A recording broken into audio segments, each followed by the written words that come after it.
Baru hari Jumat kemarin muncul berita kalau Bakri Capital jualan saham BP. Hari ini diberitakan beli sebanyak 212,86 juta lembar saham di harga Rp180 per lembar.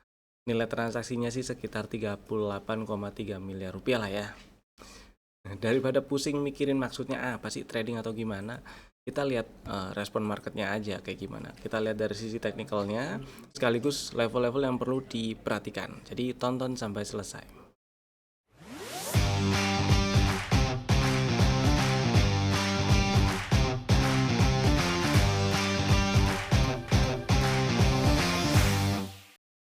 Selamat datang di Cuan Community Partner Fitrago Sekuritas. Kita bahas IHSG-nya dulu ya.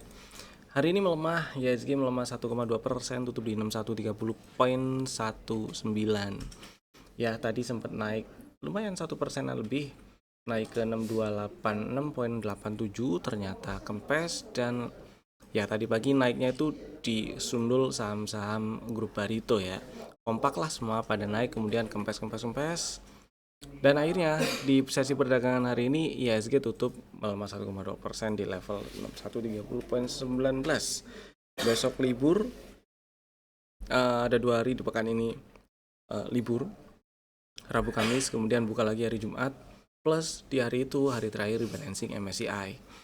Ya kita lihatlah. Karena IHSG kemarin kita bahas ada peluang rebound, lanjut rebound gitu ya. Memang tadi pagi sih lanjut rebound, tapi ternyata cuman sebatas ini aja reboundnya, malah nggak nyampe 6300, 6286 doang.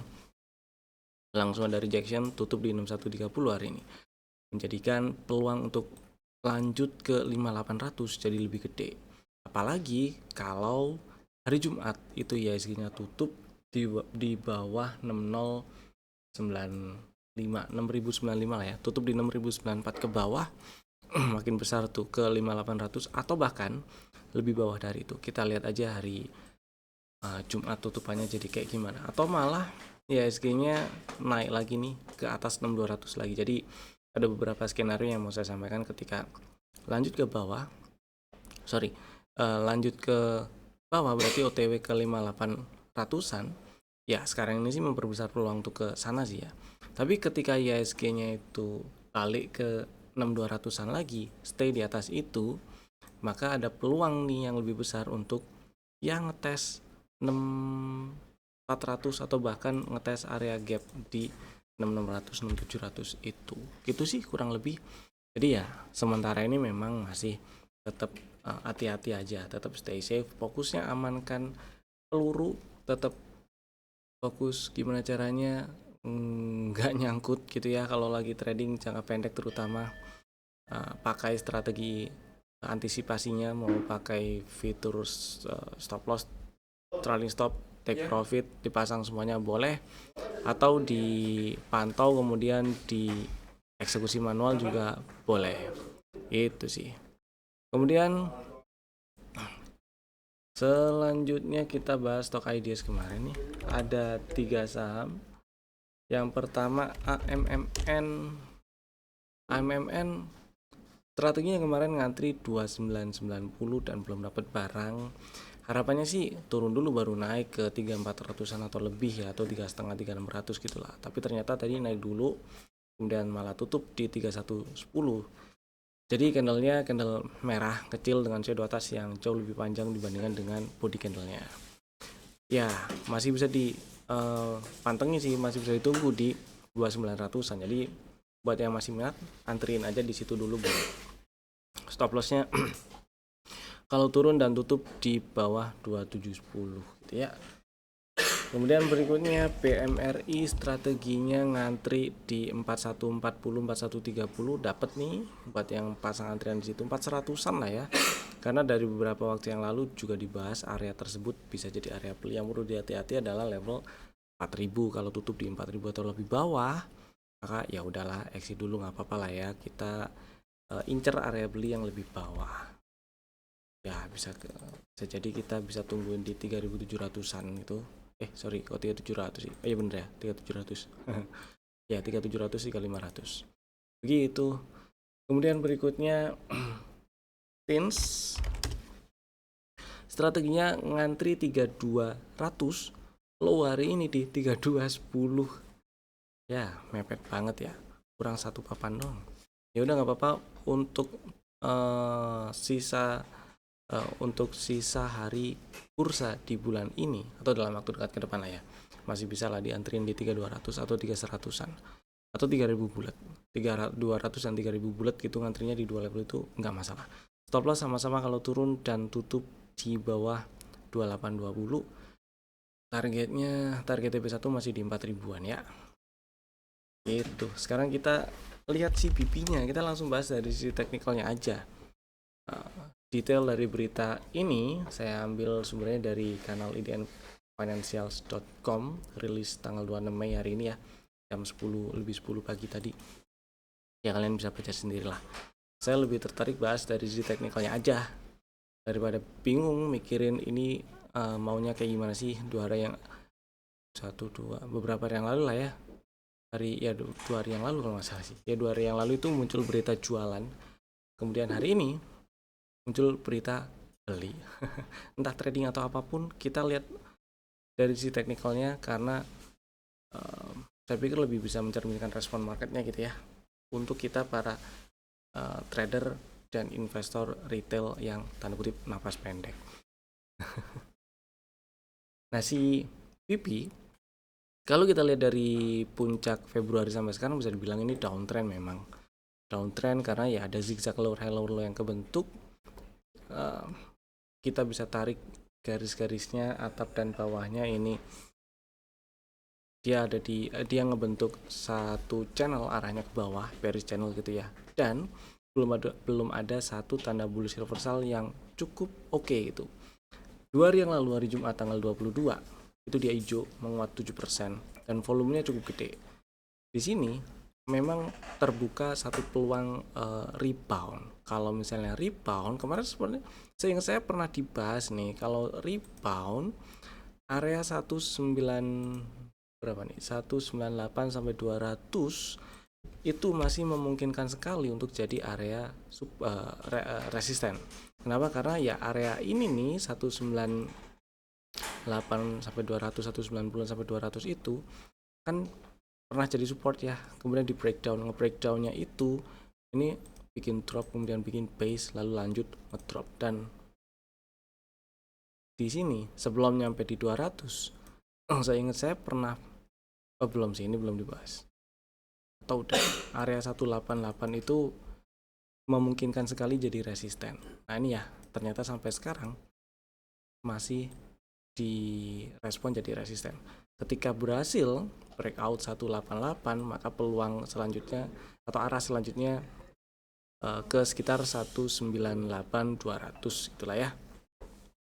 Semoga sih bisa ke sana.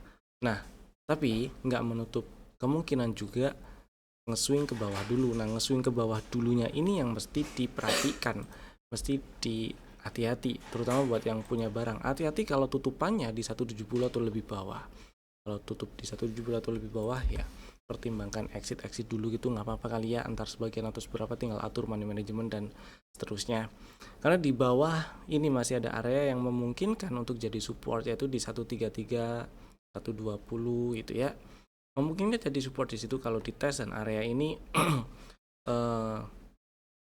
adalah area yang berpeluang jadi berpeluang harga di situ ada rejection ketika nyampe area ini lagi 133 120-an itu sih. Kemudian di intraday juga ya, karena dia udah ke bawah 176 maka ada peluang koreksi lebih bawah sih, kecuali ini berhasil ke atas 189 lagi lah ya. Di 190-an itu di ya 188 kan berarti udah ditembus ya, tembus lagi gitu, maka peluang ke 200 itu jadi lebih gede gitu sih setidaknya untuk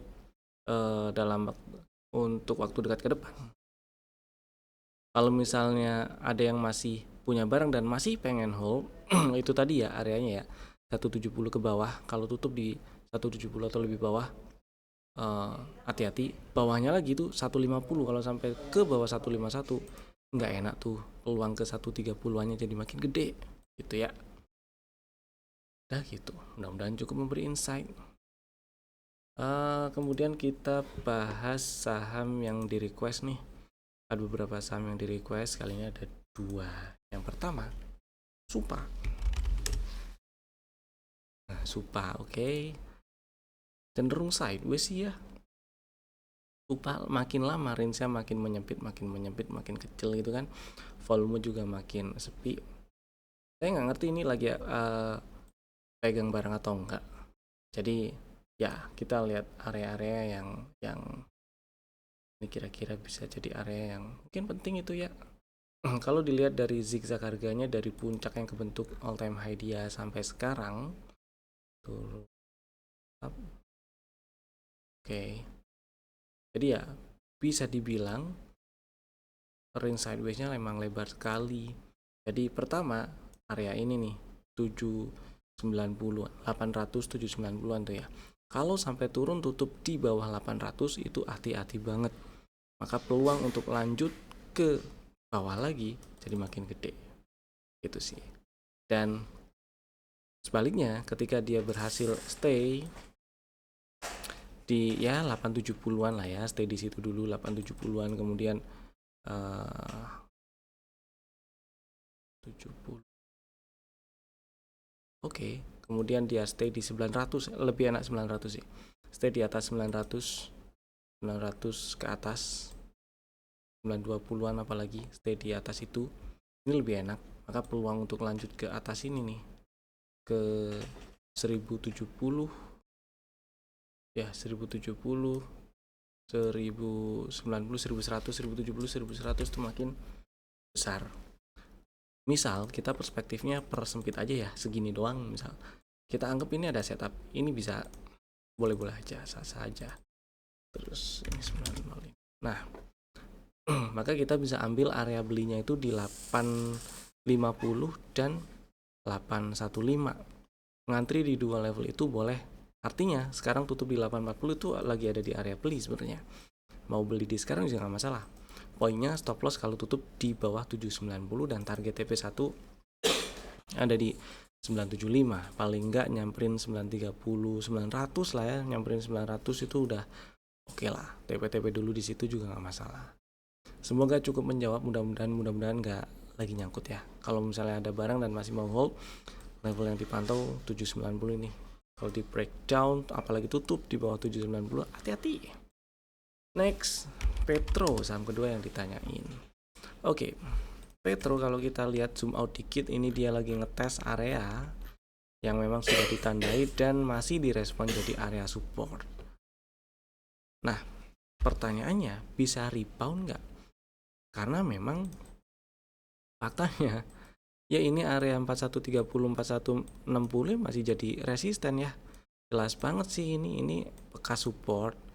Kemudian di breakdown ini ada pas atau waktu nge-breakdown itu ada fair value gap-nya, jadi bisa dianggap breakdown-nya niat. Jadi ya kita bisa anggap ini karena juga masih belum ada tanda bullish reversal yang kebentuk dan belum ada setup yang enak untuk diikutin strateginya. Jadi ya kita bisa beranggapan ini masih ada peluang untuk nge-break ke bawah 3170 lagi. Itulah, mudah-mudahan nggak lagi nyangkut. Dan mudah-mudahan buat yang tadi pagi sesi 1 itu ada yang beli, udah jualan. Gitu ya. Sempat pada dibahas sih ini sebenarnya cuan PTRO, PRBT pagi-pagi tadi. Dan ya kalau dilihat dari strukturnya ini juga masih downtrend, masih bearish jelas lah. Selama nggak naik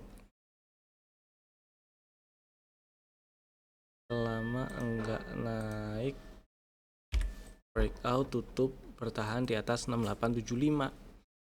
Nah baru kalau udah breakout 6875 sementara ini ya itu downtrendnya selesai kalau udah naik dan tutup di atas 6875 dan tidaknya ke atas 5550 lah uptrend minornya downtrend minornya selesai. Ini kan enggak, saya lebih ngarep dia ngetes 3170 atau lebih bawah terus naik lagi aja nembus ke atas 4210 gitu supaya nggak terlalu jauh swingnya. Ini udah mulai ada bullish divergence, cuman ya masih lebar ya swingnya, artinya masih ada peluang nih di breakthrough lagi. Dan kalau masih naik, masih berusaha naik, 5.000 itu masih besar peluangnya untuk jadi resisten gitu ya. 4970 sampai 5.000, 4900 5.000 lah. Itu kurang lebih, semoga cukup menjawab. Selanjutnya saham yang ada di dalam list stock ideas untuk hari Jumat 29 Mei 2026 ada 3 ya. Bapak Ibu bisa masukin ke dalam watchlist jika belum ada. Dan saham pertama ada MAPA. MAPA enaknya ngelihatnya kayak gini nih. Zoom out dikit. Oke, pertama ya, setup udah kebentuk sejak tahun lalu ya. Tahun lah ini setupnya udah kebentuk. Kemudian nyamperin level entry, naik cuma nyampe pre-TP doang, anggap aja ini nyampe area TP ya. Kemudian turun, nyamperin lagi level pre-entry, ini tadi nyampe level entry ding, terus naik. Nah, kemudian singkat cerita ya, beberapa hari yang lalu kan ngetes lagi tuh, turun ngetes 570. Kemudian kemarin, persis kemarin itu hijau, membal, pola reboundnya sih bagus ya. Dan buat yang belum punya barang kemudian minat beli MAPA, itu bisa ngantri di sekitar 595 ke bawah lah. Stop loss kalau turun dan tutup di bawah 570. Target TP1 ada di 645, terus target TP2 ada di 680-an. Mudah-mudahan sih disamperin dulu tuh ya 595, 590. Kemudian membal ke 640-an. Itulah. Dan yang kedua MBSS. Oke nih MBSS. Yang menarik itu sebenarnya kemarin waktu berhasil tutup di level 2480. Jadi ada setup nih. Jadi ada setup dan tutupan kemarin itu jadi highest close selama ya 1, 2, 3 bulan terakhir lah ya. Kemudian ada setup dan yang perlu dihati-hati adalah range setup ini agak lebar, jadi ngantri aja untuk memperkecil risiko atau mempersempit stop lossnya. Jadi buat yang minat beli MBSS ngantri 2070 boleh stop loss kalau turun dan tutup di bawah 1820. Sebenarnya 2150 tuh juga bisa jadi area beli ya. 2150 kalau dari atas ya 2340, 2150, 2070, 1975 itu area beli. Saya lebih pilih 2070-nya tapi untuk memperkecil risikonya aja. Stop loss kalau tutup di bawah 1820 dan target TP1 di 2800-an. Mudah-mudahan lancar ke sana tuh. Setelah nyamperin area beli. Next, film. Nah, ini si film menarik dari kemarin juga sebenarnya. Dari kemarin waktu dia berhasil tutup di 2520 itu menarik karena jadi ada setup nih. Memang masih downtrend ya, kelihatan masih downtrend, zigzag harganya masih lower high lower low. Cuman di sini sudah ada bullish divergence yang kedua nih kebentuk. Ya. Dan ada setup CB1 meskipun bukan setup yang paling ideal karena ya bisa dilihat di sini bearish downtrend minornya aja belum selesai, baru ada setup doang. Makanya strateginya ini ngantri. Dan satu hal lagi yang perlu dihati-hati adalah range setupnya ini lebar, jadi saya pilih ngantri aja sih di 2080 di 2080 ngantrinya ya. Ini ada gap, memungkinkan dites ya, mudah-mudahan disamperin 2080, 2160 juga boleh, 2165 gitu, 2080. Stop loss kalau tutup di bawah 1805. Jadi kalau tutup di 1800 atau lebih bawah ya exit dulu nggak apa-apa lah ya. Kita lihat dulu nanti ada setup baru lagi atau enggak. Begitu targetnya kita incer area 2800, 2900-an, itu target TP1 di 2960. Ya begitu. 2700 juga udah lumayan sih. Oke, itu tadi 3 saham pilihan kami. Bapak Ibu bisa langsung bikin ordernya sekarang juga menggunakan fitur automatic order masing-masing. Terima kasih telah tonton video ini dari awal sampai selesai. Saya Evan, sampai jumpa lagi di video kami berikutnya. Dadah.